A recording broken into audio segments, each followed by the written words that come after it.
సింగపూర్లో house rent తీసుకోవాలి అంటే డైరెక్ట్గా వెళ్ళి కాంటాక్ట్ అయ్యి కన్ఫర్మ్ చేయడం కామన్ కాదు. దానికి పూర్తిగా వేరే ప్రాసెస్ ఉంటుంది.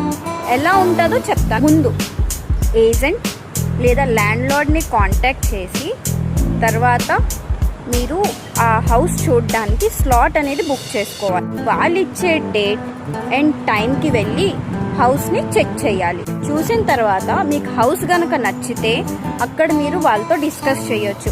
యూటిలిటీస్ గురించి, హౌస్ రెంట్ గురించి, లీజ్ పీరియడ్ ఎంత ఉంటుందో దాని గురించి, ఇంకే డౌట్స్ ఉన్నా సరే హౌస్ గురించి మీరు వాళ్ళని కనుక్కోవచ్చు. మీకు కన్ఫర్మ్ అయ్యాక మీరు సెక్యూరిటీ డిపాజిట్ పే చేసి టెండెన్సీ అగ్రిమెంట్ మీద సైన్ చేయాలి. ముఖ్యంగా మీరు హౌస్ చూడకుండా లేదా వెరిఫై చేయకుండా ఎవరికి అడ్వాన్స్ పే చేయకండి. వాళ్ళు జెన్యూన్, ఈ ఏజెంట్ జెన్యూన్ అని ఫీల్ అయిన తర్వాతే మీరు వాళ్ళకి అడ్వాన్స్ పే చేసి అగ్రిమెంట్ మీద సంతకం చేయండి.